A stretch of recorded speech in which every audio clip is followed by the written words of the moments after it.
Time to introduce this guy, Top Dog 619. He's agreeing to move from his Thursday regular slot to Wednesday to accommodate the holiday viewership patterns. Top Dog, what do you say we get right down to it? Absolutely. Where do you want to start? Let me say, because I have an idea. Let's start with the dismissal of Jim Mora.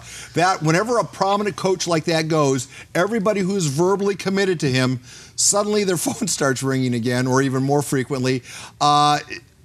Is Kyle Phillips back on the market?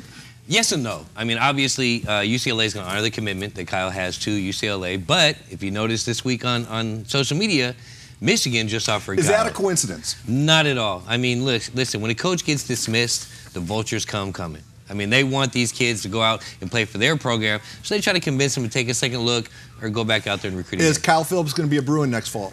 Yes. I think Kyle Phillips will be UCLA Bruin. I know education is important to him and his family, and so I think he's going to honor his commitment to stay in UCLA. PPR road tripped all the way out to the desert, Southwest El Centro. Eagles 11-0. Probably, no one knows about it around in here unless you watch the PPR. Hilltop stands between them and a D3 championship appearance. How cool is that story? That's an awesome story. I mean, Southwest El Centro's been grinding for a couple of years, and their head coach is an alfalfa farmer, which in itself for horses. That is for horses. Yeah. He's an alfalfa farmer. It's pretty cool in itself because you don't hear about that in San Diego. But they've got 3 kids that are cousins that have played together since they were in youth football, and they're on the verge of getting to a championship.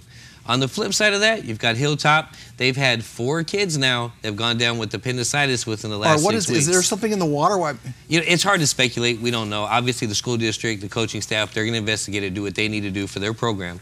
But with the injuries they've had, I don't think they have enough to get past Southwest LC. I think Southwest LC wins that game. All right, the pre-PR, its final appearance, at least as a group, will be at Mission Hills. Yep. We're going to wrap up there. The Grizzlies hosting Torrey Pines in what will be the rematch of the season.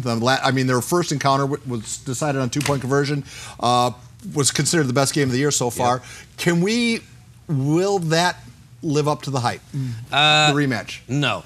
I actually think that Mission Hills is a lot more focused this time around than they were the first time they played. Besides, the game now is at Mission Hills instead of at Torrey Pines. I actually think this one's going to be a little bit more of a lopsided score. So I'm going to take Mission Hills 42-14 over Torrey Pines. I'm really popular at Mission Hills. It's going to be a lot of fun to have the pre-PR there. We're looking forward to saying hi to everybody. The county seems to be really getting ready for that Mission Hills Helix showdown, assuming they both win Friday night. If not for that big storyline, we'd be talking more about Ramona, would we not? Absolutely. I mean, the game between Ramona and Otay Ranch, these two teams mirror each other. Very similar offensive play, very similar play calling.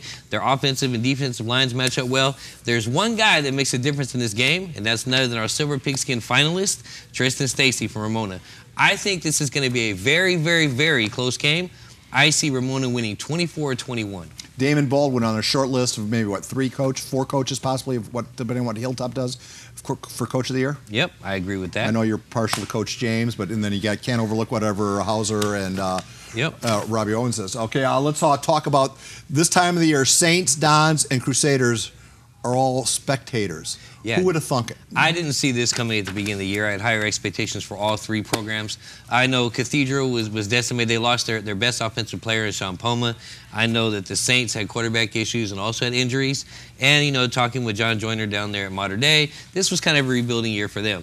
I will tell you that next season, watch out for all 3 of these teams to make a big splash. They're going to come back and be right in the mix of things next season. 45 seconds left. Well, let's finish up north. Battle of Oceanside City, another rematch. Oceanside beat El Camino, which a lot of people were saying. El Camino looks better on paper. Oceanside better on the football field. I agree. What happened? What's going to happen in the rematch Friday night? I'm going to take El Camino under one condition. Chris Brown has to run the ball more than 25 times. If he doesn't run the ball more than 25 times and El Camino establish the run, then yes, Oceanside will beat them again.